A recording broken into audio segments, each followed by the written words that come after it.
You're listening to the AFL Unlimited podcast, where we tackle all the hot topics in the AFL and bring you up to speed with everything you need to know in the football landscape.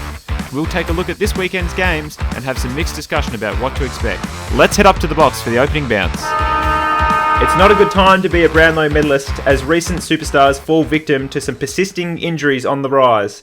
Are we seeing a changing of the guard? Melbourne stake their claim with the Dogs as they knock off the Tigers at the G. And at the other end, another Melbourne-based club sits in unfamiliar territory.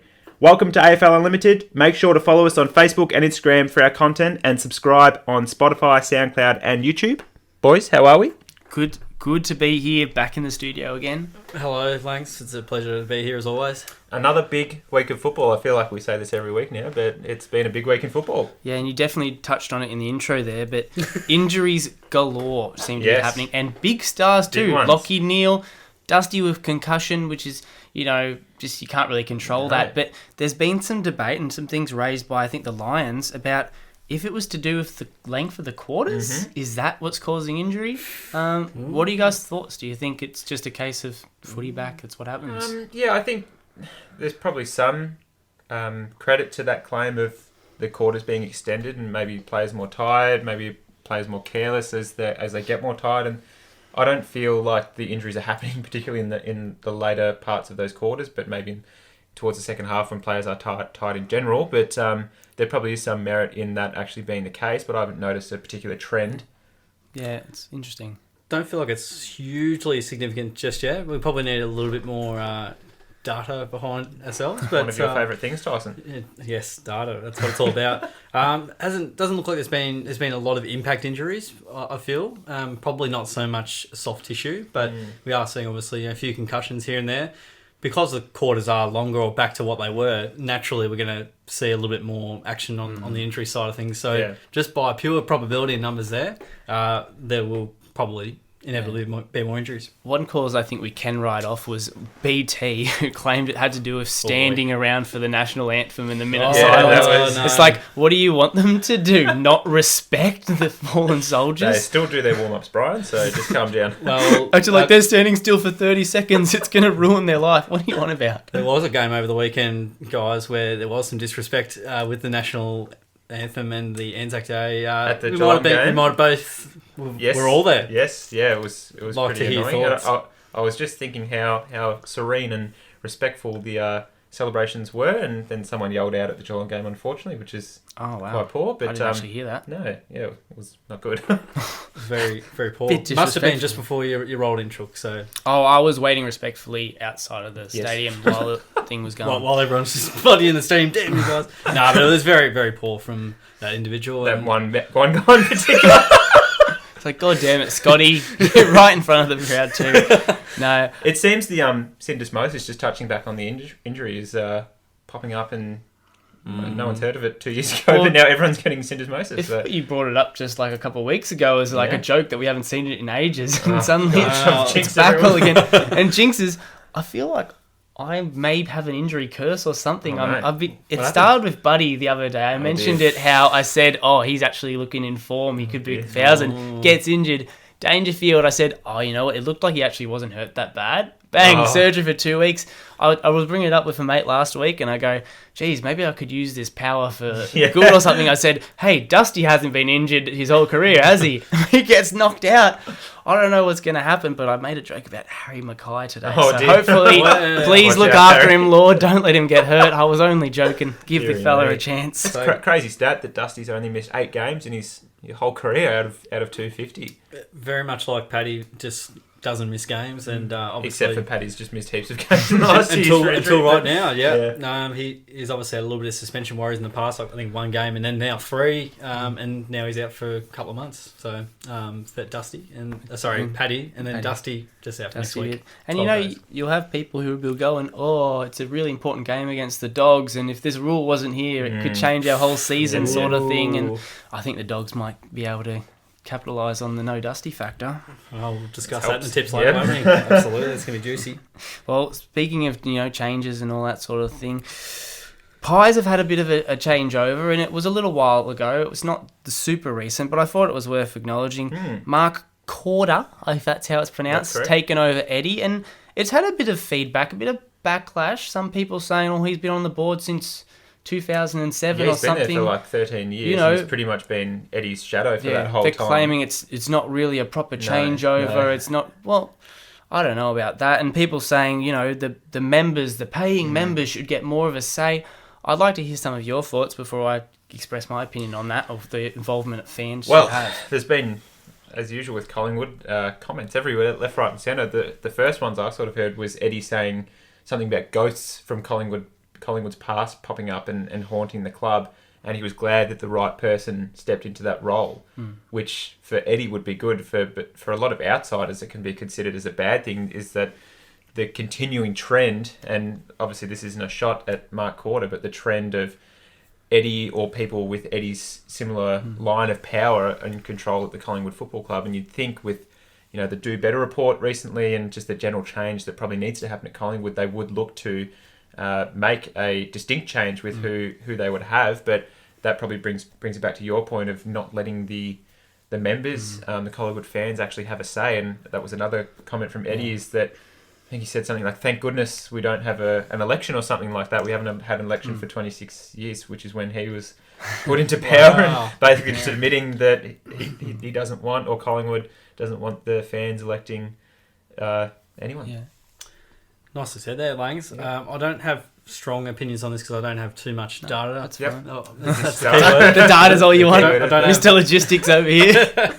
of like previous implications like this, but I think that the main point of trying to, I suppose, not go back into the ecosystem that's been part of that might be a logical move if you went maybe a bit more externally to really get that fresh new look at it. I suppose I agree with that line of thinking of probably going outside a little bit more, but I mean, if they believe he's the best for the position, when the fans have a say or not, they're paying members. I don't have a lot to say other than looking externally couldn't be the worst thing. Fair enough. So I'll just touch on why I don't think fans should have any involvement in these decisions. Yes, fans pay to be involved, but in the case of, say, electing your Prime Minister, you pick that guy, you're a member of this country, you will be heavily affected by the decisions your Prime Minister or your leader takes. Fans of the Collingwood Football Club, the maximum impact that any decisions of Collingwood can have on them is the team that they support plays poorly. In the case of people inside the club, it's their jobs on the line, it's their income, their livelihood, all this that they're a part of, their reputation, their careers. So I think they're the ones who probably have the heavier vested interest and the actual understanding of how a club runs to be able to elect someone who logically should be able to lead them in the future and make decisions. I don't think fans have the education of what goes on or to be honest, the real investment in what happens. Yeah, you pay your membership, but you can just cancel your membership at any time. You're not literally, your life doesn't depend on the success of this football club, whereas the players, the other members and people that actually work there Internal stakeholders, have actual stakes in this. It's a good point. And ultimately the fans do have people power, and if things are going poorly for any club, they will get the final say if a coach, if a player, if a whoever at a club needs to go, because people power will speak and their words will be heard. And I guess a great example of that was the Richmond example from a few years ago, where Brendan Gale and Peggy O'Neill were having challenges from... There was a group that was heavily challenging the board at Richmond, and they didn't succeed, obviously, and then Tigers win the next 3 out of 4 flags. So sometimes it's probably good. I think the members and fans should get a say, but it's a weird line to draw how much of a say they should have, and if just the general fan should have a say of which direction the club should take. Yeah, and while we're talking about the pies and talking about fans and calls for people to be removed, it seems Bucks is back again. It seemed just a few years ago that everyone was calling for his head before he took them to a grand final. Now it's reared its ugly head again, and we have other clubs like St Kilda getting feedback and this sort of thing. Is it just that time of year again where the media is all looking for someone that they can start calling for their head, or are these kind of legitimate claims now? I don't think it's necessarily Buck's fault, to be honest. And the recently elected president, Mark Corder, literally said yesterday that they're still good enough to challenge for finals, and they're 1-5. So your president saying one thing, the coach and probably the coaching staff internally probably know, based off their draft from last year, that they probably wouldn't be pushing for finals. I think it happened to Sydney a couple of years ago where they weren't performing and they, within a couple of weeks, cut a lot of senior players and started playing a lot of kids. And Collingwood, I think, need to do that now and have a look at the team they lost to on the weekend in Essendon. Look at how well Essendon are doing in their development. They offloaded some senior players, which we'll talk about in a moment. And they're playing their kids. And the expectation of making finals isn't there for Essendon. If they make finals, fantastic. But they just need to be real with their fans. They need to be real with themselves. And just come at this year, for the rest of the year, from a development perspective. And I think the pressure, honestly, would come down a lot. Because the club has had mixed messages in saying one thing and actually doing another. Yeah, I don't think you can lay this all on Buck's No, feet. He's been not. dealt a pretty crappy hand when you look at the players that have left, and he wouldn't have 100% had a massive decision on what happened there. It's kind of tricky. Absolutely. He obviously mentioned on the 360 program as well as it often take about 6 or so weeks for clubs to see where they're at and let the game sort of settle, as he sort of mentions it, and just poor management of player salary and all those kinds of things to get rid of Treloar, and that was an absolute basket case, that whole madness. Not to mention Jaden Stevenson as well, another player to go, and I'm trying to think of Tommy Phillips was the other player that came to mind. That's three best 22 players straight out of your lineup, and then you just see there's so much more reliance now on Sidebottom and Pendlebury again when they're getting close to the end of their careers. They're closer to the finish. And they've been struggling with injuries, which is an excuse. They didn't trade any AFL experienced players and they didn't last year's trade period. So correct. I don't know what Collingwood fans were. They're still talented enough that they could probably push for finals, but I think now they need to, cut the mustard and realise where they are. Maybe they legit didn't actually have any money to bring in any free agents or any experienced players. I would have thought you'd have a crack at just taking half of the people that North Melbourne delisted, give them a crack on like 100k, see what they can do. Yeah, too much money to Grundy, I think, has not really helped the situation. So, yeah, then I think the media in general like to, call it early, and then once they get to the end of the season, confirmation bias says, oh, yeah,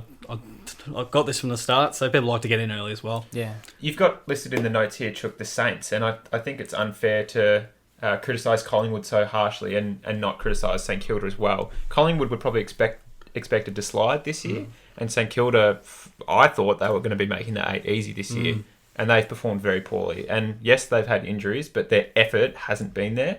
They had the same amount of inside 50s as Port Adelaide this weekend for 4 or 5 goals. It's been shocking, actually. It's like they've gone back 5 years. That's big, Langs. That's huge. You're not wrong. Everyone's expecting them to maybe make top 4 this year.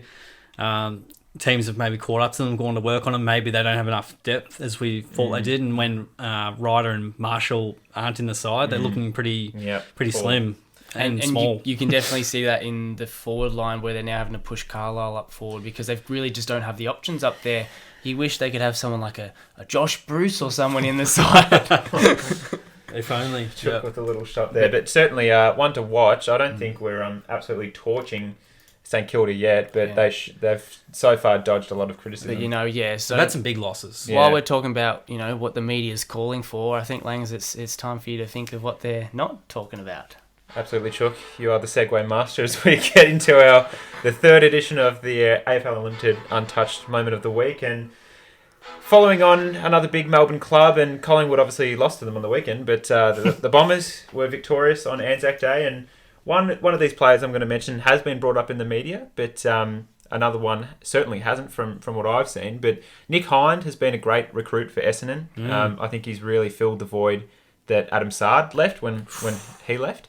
And there'll be a theme in this segment as well. But one of the players that I think has been fantastic for the Bombers is Mason Redmond, who you probably don't think about as being that sort of player that's important to Essendon. But he and Hind together, well, it's true. I don't think a lot of people internally, I think Redmond is rated really highly. But if I say Mason Redmond to the regular footy fan, they'd probably say who?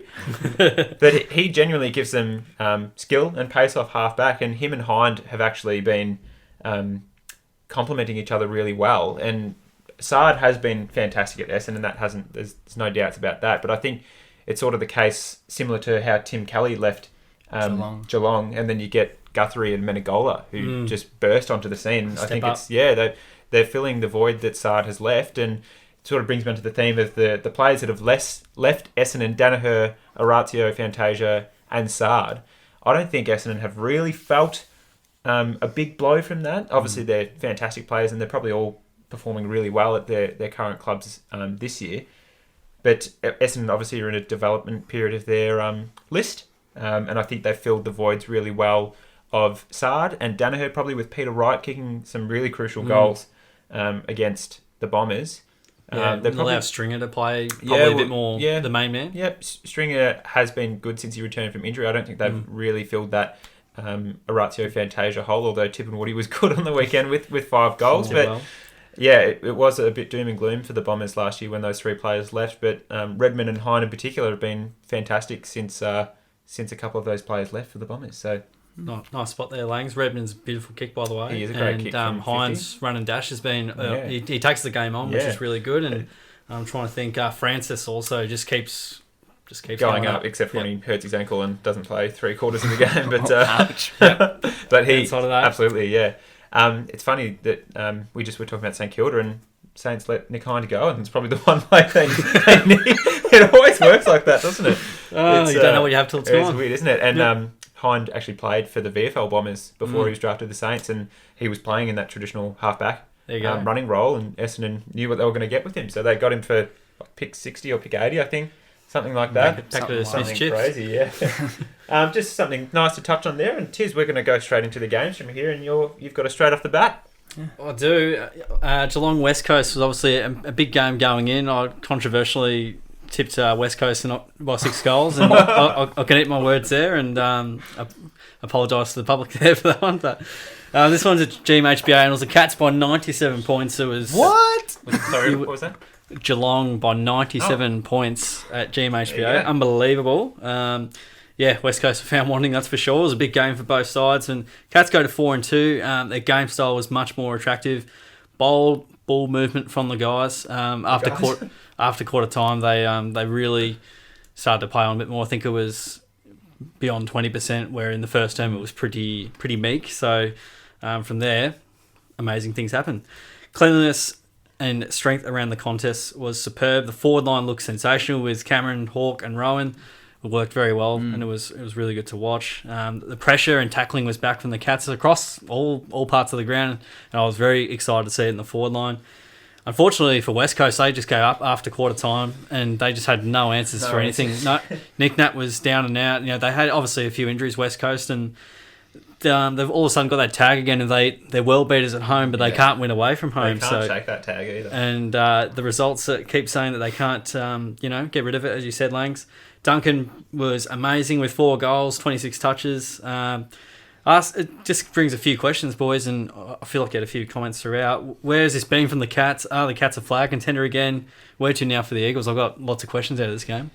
And what do we think of it all? And just tell me your thoughts. Yeah, well, it's a reasonable one when I recall back to even the day before the game, where I was in a group chat with some unknown friends of mine, I won't mention, who were saying Geelong were basically hopeless, that their year had nothing to go with, that they needed to start playing the youth and abandon a lot of these players. And I just sit here going, they just needed a chance to gel. Like, a lot of these guys have been playing out of position, not getting consistency where they belong, and I think what happened was the players played where they should have been. Yep. Zach Tui was in the back line, which I haven't seen in a long time. His real best position. Yep. He stayed there. Buse was in the back line, stayed there.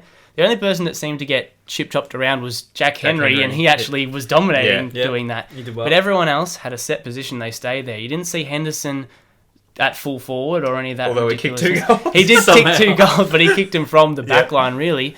And I think it really had something to do with Cameron coming into the side actually allowed players to sit where they needed to be and where they belong, their true position. And to be fair, on this unknown group chat of people who we won't name, a lot of the commentary was about the structure. And I think Cameron coming in gave Geelong that structure that the Cats fans have been crying out for. Now that Cameron comes in, Rowan suddenly, instead of getting Tom Barrass, gets Brad Shepherd to play on, who isn't a fantastic one-on-one player. Barrass is probably better one-on-one, but they're all interceptors, those three main Good defenders. one-on-one, probably the smaller opponent. But not Rowan. And Rowan's... so that allows Rowan to fly for marks. He gets a third best defender now. He starts flying for marks, crashing packs. The ball spills down to Crumbs. The Crumbs are picked up by Dalhouse and Myers, who now have this extra flying forward who's creating all these spills for them. So Dalhouse and Myers are brought into the game, which sets up goal assists, score assists, tackles inside 50 and goals from that. So structurally, this is what Cats fans would have been waiting for. Cameron to come in, start not necessarily crashing packs because he's not that sort of player, but he gets the number one defender now. Yeah, he occupies someone, and not that he's tagging them, they're obviously on him, but that helps out a lot. And then Rowan had 3-on-1 after he kicked 2 goals, and then that spilled, and I think the Cats got a goal out of that. Yeah. Yep. Now, we can't, downplay the fact that West Coast were definitely very injured. Their side is definitely missing a lot of key players to this side. Kennedy being laid out was massive. Yeah, I think they could have really capitalised in that first quarter a bit more if he had been in the side. But really, I think what was really... Yo and Shuey. Definitely big Shuey. I thought was really interesting was Rhys Stanley definitely held his own against Nick Nui, who has always been one of the most formidable ruckmen in the comp. And Stanley basically was really well, and even Jack Henry did all right in the ruck against him at times. He did. Nick Nat looked to be getting, visibly frustrated during it, even trying to just do it all himself, grabbing the ball out of the ruck and trying to kick it a few times. And I think Cats players got it under his skin a little bit, and it was interesting to see a rattled Nick Nat. Stanley's probably one of the most athletic ruckmen in the game when you think about it. He's not one of those bigger, heavy-set ruckmen, so he can use his tank to get up and down the ground, and he used that when he ran forward and took that uncontested mark to kick the goal. Yep. Just interesting on your first point, Tyson, about the Cats' play-on percentage. Our highest play-on percentage, Geelong's highest play-on percentage of the year last season was that game against Port Adelaide where we smashed them. I think it was about 60% or something. So it just defies belief that any team, not just Geelong, when you play on, you're pretty much guaranteed to kick a good score and play better. So why do teams continue to chip it around the back line, kick cross goal, do all stuff like that? It drives you crazy sometimes. It drives you crazy when Blitzars concedes 2 of the easiest goals ever as well. Blitzars should never ever go backwards in his life. Never take on a tackler. But from a West Coast perspective, pretty disappointing. I don't think anyone's writing them off just yet, and they've definitely got some cattle to come back. I think it was just an off game, and I think Geelong's done that to a lot of teams in Geelong before. So I'm not writing them off just yet because they'll come back firing next week in the derby. I don't think you can really ever write off West Coast Eagles when they get to play, that many games at home, and which you can usually lock them in for most games that they play at home, and all they need to win is a few games away, which, looks like they're going to be able to achieve. I still think West Coast are going to be fighting in finals. Although at the beginning of the year I said they'd probably slip a bit, but I just don't think they're going to be like the top echelon, but I definitely don't see any real concerns for the West Coast Eagles at the moment. We'll have to wait and see. And the Cats, in terms of flag contenders again, that I reckon they've just got back on track. We need to see over a number of weeks how the Cats perform. So that's certainly good signs. Yeah, as Scotty said, you don't party after one win, or you don't go all miserable after one loss. No. So all in perspective, but good win by the Cats nonetheless. Absolutely. And talking about another good win was Melbourne versus Richmond at the G on the Anzac Eve. By golly gosh. Football won that night. Yeah, it certainly did. If there were any questions for Melbourne before this game, they were certainly answered now. And I don't think Richmond were necessarily poor, but Melbourne just... Every game they've played, they've just seemed really to have a complete and mature performance. All their senior players are firing at the moment. You can't say any of them aren't. Gorn, Petrarca, Oliver, Lever, May... Even Tom McDonald is firing at the moment. Lever is doing really well. Doing very well. Really well. They've had 2 players which I think are probably the most improved in the comp so far this year, in Salem and Ed Langdon, or as all the SEN callers call him, Carl Langdon. Ed in particular has been fantastic on the wing, and it's funny that they recruited him a couple of years ago to play that position, and this year is probably the year of the wingman with how quick the game is right now. As I said, it's really hard. Yeah. Richmond haven't been playing poorly at all. The Dusty concussion, it was just strange to see Dusty injured because, like we mentioned before, he rarely gets injured, but he looked really, really rattled. He looked really concerned. So there might be questions about if he does miss just the 1 week or if he's right to go in 2. I'm not sure. Yeah. But it was weird to see Dusty down and about, and it was the same for Richmond itself. They looked quite frustrated in the last quarter. Chook, as we mentioned before, they were sort of throwing a few rough and tumbles around late and just getting a bit frustrated with how they were playing. And I think, Rewalt has been really good this year. Lynch, not so much. All of their other players are seemingly going quite well. But I think no massive alarm bells for Richmond yet. They just need to get back on course. But obviously the big story here is Melbourne. I don't think that Richmond will ever hear alarm bells. No. They just hear, the dinner bell most of the time. They're waiting for their next kill and their next fight. Generally, I don't think there'll be any concerns for the Tigers. Last year we had people saying, geez, they're not looking that easy, and then they cruised through to the end of the year. Dusty just needs finals and he can turn it on. But I do think Melbourne definitely showed that they are the real deal and they can play all around the ground. They're definitely an impressive side at the moment. And you were right definitely about Lever and May being superb in the back line. And I think one contributing factor, I've had this discussion today, Adam Tomlinson playing down back. Yeah. Melbourne brought him in saying, do you want to play on the wing or something like that? And he was kind of a bit out of place. He wasn't doing that great. He went up to Goodwin. He said, mate, the Giants, I basically played half back, like for 3 seasons, 4 seasons. And he said, all right, we'll give you a crack. Now that he's actually, playing and playing well on, key position players, it's allowing either Lever or May to get up, get more of the ball and do their attacking thing. It allows Lever and May to really just be McGovern and Barras, doesn't it? Mm-hmm. And he's just like that main post that always stay there. Lever seems to be more of the intercepting Brad Shepherd type, probably better at one-on-ones. He's a bit taller. And May's just that McGovern. He's just such a solid one-on-one player and intercept marker. But all ticks for Melbourne at the moment. They're going really well. Yeah, not too many concerns for Richmond. Probably, people are a little bit more hesitant now with, a few losses and sort of some, just teams that have outworked them, essentially. So, look, Richmond tend to turn it on when it counts. I don't feel like they can lose too many more games, though, because I think any more than 5 or 6 and you're not looking at a top 4 spot. So, they've lost 3. They're 3-3 at the moment. Interesting, the next couple of weeks, they've got Bulldogs in Geelong. It's going to be... We'll find out about Richmond. The next 2 weeks is Richmond's litmus test. They're going to need to grit their teeth. Yep. Which they've done many times. So they probably want to win one of the next 2, or they ideally would like both. But we'll discuss that in the tips later. But Melbourne just all ticks at the moment, as you mentioned. They are flying, and 6-0 for the first time since 1965. It's very impressive, isn't it? And they won a flag in 1964. So the last time they won a flag. Absolutely. We've touched on Collingwood already. Shorty's via recording, going to give us his review of the Collingwood-Essendon game. So we'll get into Shorty's review of that game. Thank you, Daniel. I'm going to take a look at the big Anzac Day clash between the Pies and the Bombers. And this one was interesting because there's a big storyline no matter what happens. 2 clubs that are struggling. Big Melbourne clubs, whoever goes down, there's some serious heat coming. And that's coming right on Nathan Buckley. There's a bigger picture at hand as, to where he takes his career and if he's going to have a job at the senior role next year. But in this game itself, watching it, the Bombers just had more weapons. You look at the Pies and they're very, very young. There's a lot of youth around there.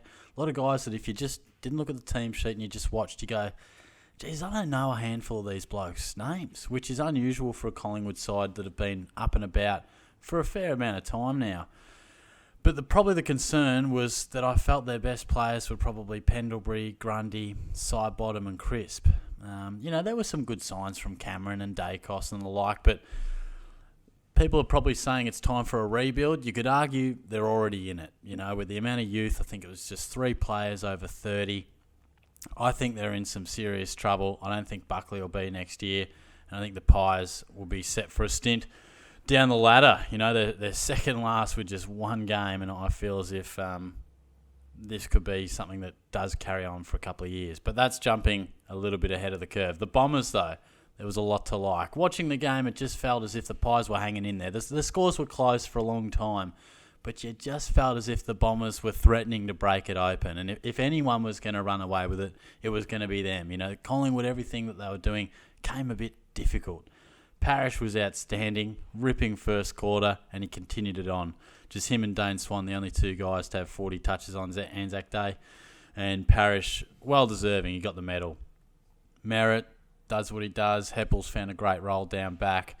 We saw plenty of guys in that middle that really played well for them, and McDonald tipping Woodick in 5. So there was a lot to like. I think the Bombers, it hasn't really been their day, Anzac Day, for a while.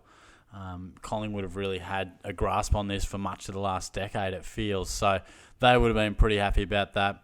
They really kicked away late to eventually record a handy 4-goal win after the Pies started really, really well. So, and in the end, 29 scoring shots to 20. The weighted numbers really did fall through. So the Bombers, they're not exactly going to be pushing for top 8. I think both of these sides are in similar boats. Always nice to get the bragging rights on Anzac Day. But one club is still saying that they can play finals. I think Collingwood's president said that on the radio, that their expectation is still finals. While the other, the Bombers, they're quite happy to say that they're going to develop. They are bringing through the youth. And unfortunately, those two different messages provides different amounts of heat for the respective coaches. So very interesting. Have a good pod, boys. Some interesting thoughts from Shorty there. It's funny that we have very differing views on where Buckley's at. We sort of took Bucks off the hook and Shorty's put him straight back on it. So we're all in sync here at AFL Unlimited. Absolutely. Well, it's good to have some differing opinions. Unlimited opinions. Absolutely. Yep. Nice little segue. That's absolutely spot on. I didn't really have much to touch on for that game. Did either of you guys really catch much of it? Or Yeah, I saw a bit of it. I probably agree with a lot of what Shorty said. I like what we said before. I think the Pies should really just commit to playing some development sort of style in their list, and there's probably some senior players there that shouldn't be playing over some of the younger kids they have in their side, but they, to their credit, they have been playing Rantal McCreary. We watched him a couple of weeks ago. He's awesome as a small forward. Bit of a man bun action. Looks like a tradie that's been working in Adelaide for 40 years. Adelaide specifically. Yeah. And then Finlay McRae, Jackson's brother, has looked pretty good too. So I think they should keep playing the youth. And yeah, all ticks from the Bombers. They're going to keep having games like that all year and showing the effort, which is there. That's the main thing you want to see in a developing team's side. I'm trying to think of the game where it sort of turned around a bit. It was before the Sydney game. They smashed St Kilda. St Kilda was that was the game where the Saints went in going, this is going to be a nice easy game. And I mean, it's amazing what happens when you bring effort to a game and like pressure. Yeah. And I've seen it firsthand in the past where the Bombers have come to play against the Cats, and we've gone in thinking, we'll just win by a few goals or whatever, and then Essendon have just taught us a lesson. So just from that pressure, a Lessendon. I absolutely love that. John Lessendon. I don't know where we're going here, but they've really turned it around. Obviously, humbled by Brisbane, who would have been very hungry to sort of get a win up at the Gabba in sort of trying conditions. But the way they're playing, if they keep that up, they'll probably win, I suppose, more games than they'll lose. 6 to 7 games, Yep. So credit to the Bombers and good job. Yes, good effort. Speaking of Lessendons, this is a lesson that you need to learn, is that never get too comfortable. Yep. And never feel like you've got the game in the bag. I actually Do you have an example of who might have done that? I don't know. Maybe I was just about to start that segue, Tiz. That's why you cut me off. No, I went to 2 of the games that we've just been talking about. I went to the Cats game and I also went to the Melbourne game. Yep. I thought they were both crackers, but I didn't think any could compare to one that I didn't go to, but I thought it was fantastic. Hawthorn versus Adelaide. Adelaide were the team, obviously, Tiz. They got a bit too comfortable, I think. Hawthorn came over with 3 points at the end. Crows started absolutely fantastically. Yes, Hawthorn were actually leading for a fair portion of the early on, but Crows kicked 15 goals straight without a behind, and then afterwards they kicked 1 goal and 3 behinds after that period. Yeah. So in the second they started half, like a house on fire. I think it was one of the most accurate starts to a game in history of AFL. Yeah, it was the 16th most accurate game from Adelaide. Which is an amazing thing to think for a team that finished bottom of the ladder last year. They are making waves, and we did get a bit more confident, I think, in the Crows this year, but we need to acknowledge they are still a young, sort of rising team and developing. Speaking of young risers, Phil Thorpe gets his debut, pick number 2 in the draft, kicks 5 straight. Yeah. Amazing to see awesome, for a youngster. And I think some debated whether Logan McDonald might have been the better choice after he was performing well for the Swans, but Philthorpe comes in and just makes it his mark. This is mine. Yeah. And speaking of comparisons, Kazitsky for the Hawks says, "Hey mate, you're not going to outshine me today." Comes in with 5 of his own and nabs a Rising Star nomination as well. Literally nabs a Rising Star nomination. it goes and showed 2 young key forwards absolutely performing and 5 apiece. It was awesome. Exciting. What did you guys think of the 2 youngsters? Well, I saw the only bits of the game I saw was Tilthorpe's terrible first 2 disposals. The first one where he kicked it into the man of the mark. And then I was like, oh yeah, we take a little while as a key forward, and was that work? And I came back on my next break, and he kicked 5 goals. I was like, what the heck's going on? And then I've got Kazitsky in Supercoach, and he's just been killing me in the back line. And then he's kicked 4 too himself, and he had 8 marks inside 50 or something. So amazing, amazing to see 2 young key forwards dominating, and Chankwath Chiath absolutely streaming through the middle of the UTAS stadium. Oh, he did it again. Amazing, amazing. He honestly would be in the All-Australian team right now, which is a big call. That is a very big call. He would be. Yep, he would. He's playing some really very, very attacking football. Really very attacking. Really attackingly attacking football. And we talk about attacking, and the Hawks definitely powered through at the end of this game, and it looked like they were 32 points down during the third quarter. So you could write them off. Their only other win this year was their massive comeback from the Bombers. So you can't really write them off at any time. Especially Tassie. They've come back. In the last quarter, they actually kicked 2 goals and 6 behinds. So really, they could have won this game quite comfortably. But at the same token, Adelaide really could have had a chance to capitalise and kick some goals. If they weren't playing a man down for the whole last quarter. This is the big point here. Injury sub mishap here. Some say a mishap. Adelaide have come out and defended it, saying, no, this was our plan all along. So what the deal is here is Tom Lynch was the sub, obviously, with an injured toe.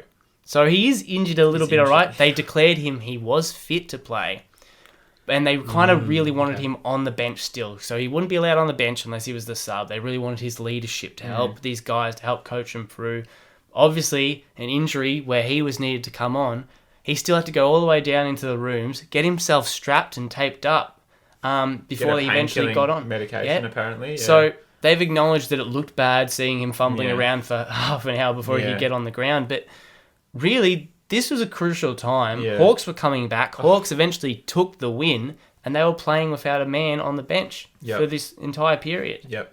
And one of the emergencies, it was raised as well, I believe, was Fisher Mackesy, who was a tall defender, and you argue if they pick, Mackesy, not that he would be really a sub player, he'd probably be in the starting lineup, but let's say, for example, Mackesy comes in as the sub and, maybe it only takes 1 mark to stop Hawthorn kicking a goal and they might win. So I think it did cost Adelaide the game, unfortunately, which sounds like a bit of a clickbait title, but you could argue that it's correct. So yeah, well, having Tom Lynch at the helm definitely helps. I think it's diabolical, that look, and I mean the outcome, as Slang says, probably would be a fair statement. So just ill discipline and just shocking administration on their behalf. I don't know. That kind of an organisation just drives Langs and myself. I know very very madly. Do you like unorganised people, Chook? Do I like unorganised people? Nah, not really, to be honest. Great segue. Very specific question. But what I would say is I did not think that I would be saying Hawthorn Adelaide is my game of the round at any point. And the fact that 2 teams who a lot thought would be bottom 4 this year provided quality performance, had exciting football with lots of young guns playing well and experienced players, showing their form. And it was really great to see, I'm excited to see more of their football, absolutely. To be honest. I won't be turning off. It goes to show probably how equal the comp is at the moment, that some of the lesser teams can beat Geelong in round 1 or come back from 40 points against Essendon and put on good performances like that. So, Tiz, you've got the rest of the week's games to take us through? Absolutely, everybody. I'll just finish off with the Hawks there. They don't die wondering. They don't give up, and that's what we have learnt with obviously massive comebacks to Essendon and now the Adelaide Crows. So kudos to the Hawks, and let's go for the rest of round 6. The Dogs powered away in Canberra by 39 points in 1 degree weather up in Cold. Canberra. That might have also contributed to the hamstrings, hamstrings, BT, probably. not just the standing still. That was the hamstrings and shoulder injuries game, that one. Gold Coast shined brightly over the Swans to record a 40-point win. I think the one tip no one would have got this week either. I did not see that coming at all. The shorts did see it. Really? Jeffrey and Daniel did see that coming. The Oracles. Yep, they found a way. Brisbane had a gutsy win over the Blues, getting the job done by 3 goals, and we saw Freo took care of North in front of no one by 51 points. Controversial there. Yep. Port accounted for St Kilda comfortably to take home a 54-point win in front of the Locals. Yeah, some interesting games this week, and we'll go into the games for next week as well. In regards to tipping, there's some really hard ones to split the difference on. We've got Shorty's Mailed-in tip, so we'll hear from him firstly, and then we'll get stuck into ours. Shorty's back. Thought I'd throw in my tips video since I'm giving you guys an absolute lesson on the tips so far. Leading by about 1, I believe. It's pretty tight between us fellas, but thought I'd just send them through because, tell you what, there's a few games that are bloody tough. So I do reserve the right to change a couple of these, I think, because at the moment, recording this on Monday, there are some tricky ones, and we start off with the Tigers and the Dogs. At the moment, I'm tipping the Tigers, a bit like the Cats. Can't tip against the Cats at home. Well, the Tigers at the G, not sure I can tip against them. Collingwood over the Suns. The Crows over the Giants at Adelaide Oval, but that's not to say the Giants couldn't produce over there. I'm going to go the Saints over the Hawks. Brisbane and Port, Saturday night at the Gabba, really interesting tussle. I'm going to go with Port. You know, the Lions, a couple of big outs. Sydney and Geelong, also quite an interesting task. I'm going to go the Cats there. And I'm going to tip the D's over North Melbourne. Going to go the Bombers over Carlton. But again, that's a big rivalry and a massive game for both. And then we've got the Eagles and the Dockers in a massive twilight game on the Sunday. Going to go the Eagles, but you know, certainly this could be one of the real closer ones that we've seen between the two WA sides. Cheers, lads. So some interesting points of discussion there, but obviously the first game of the round is Richmond and Bulldogs at the G. Richmond. I've tipped the Bulldogs just based on current form. I know that they've been injury hit, and we didn't really touch on Dunkley being out for 3 months with his shoulder reconstruction, which is really unfortunate and really sad to see Lin Jong injured. Very upsetting, but I still think with the depth that the Bulldogs have, that they'll get the job done. Yeah, I was going to say, Richmond. it makes you wish they had 5, 6, 7 more superstar midfielders that could fill Dunkley's shoes. But no, I'm also going the Dogs, and I think it'll be a fair margin, to be honest. Wow, okay. I still think it'll be close, but I think the Western Bulldogs as well, they've been in great touch, and I think Dusty out's probably maybe significant for the Tigers. It'd be interesting to see their win-loss record without Dusty. That's absolutely right, and I think the Dogs have won maybe 5 out of the last 6 against the Tigers as well. Really? They've got a really good recent record. They seem to be that only team that sort of consistently beat them during their really strong... Correct, yeah. So I'm going the Dogs. So Richmond will probably win. Probably. The next game up, Collingwood and Gold Coast at the MCG. There will be some ramifications dependent on the winner here. So surely I think Collingwood will win. They have to. I think the Suns had a good win against Swans last week, but just with the travel and coupled with their injuries, they can't get up here, I think. So Pies for me. Collingwood just. Yeah, I'm not confident though. I think Gold Coast could genuinely win. I'm back in the Pies as well. You know, Not bit brave of a enough fight to- back. Not brave to go to the Suns. This one's interesting too. I'm only tipping Adelaide here against the Giants because it is in Adelaide. They seem to play really well there, but the Giants have been really well improved since their first couple of weeks. I'm going the Giants based off recent form. I think it's going to be very close and very tricky.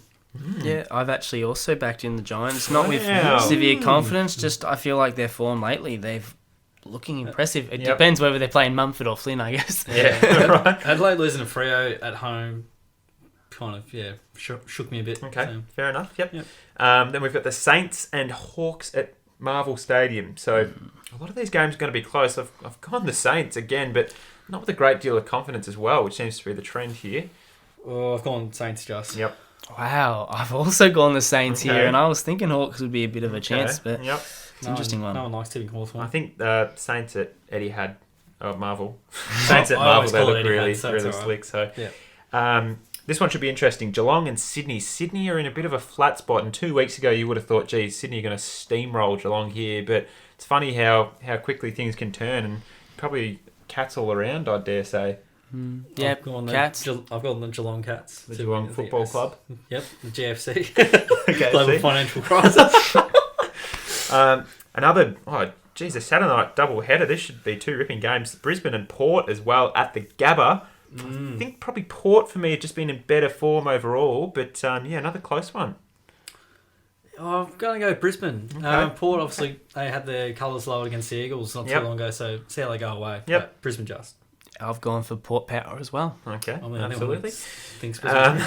Melbourne versus North in Tassie as well. I think Melbourne all around here, safe to say. I think it's as safe as the fan bet of 99 to 1. They've had an amazing record, North, outside of a couple of wins of recent, probably from Melbourne's point of view, but I think Melbourne. Yep, absolutely. They're hard to beat in Blundstone, though. Demons. There we go. The Demons. This one should be huge as well, talking about ramifications. I just don't trust Carlton anymore, to be honest. I'm tipping Essendon here against the Blues. I'm only tipping Carlton as an upset. Wow, okay. Yeah. It's an interesting one. You know, you say upset, but they're actually the favourites in the betting, the Carlton, the Blues. But I've actually gone the Bombers as well. It's upsetting to me. Bombers have been in better form, absolutely. So, yeah. And again, another close one. Honestly, with the West Coast injuries, I could see Fremantle winning this game based on their form too, but purely just because it's the trend line of the Eagles' form has been win-loss. So they need to buck that trend either by losing one at home or winning one away. So I'm going the Eagles here for the win to continue the trend. But yeah, Eagles, by the tiniest of margins, I think. Yeah, Freo will be. They'll really challenge them, and I really want to tip them, but I'm not going to. Yeah, and if you look at the last 5 matchups between them since 2018, West Coast has won every game. I can't remember the last. I think 2015 was the last time they beat them, I'm pretty sure. So I will be backing West Coast purely just off, I think overall they're the better and more mature team. But Freo can do anything. As we said last week, they were really impressive. They're a really solid team. If West Coast can't get a response after a 97-point loss, they've got bigger problems. Absolutely. Yeah. Boys, that's it for this week. Thank you. That was a great ep. Lots of content to talk about. It's going to be a massive week next week.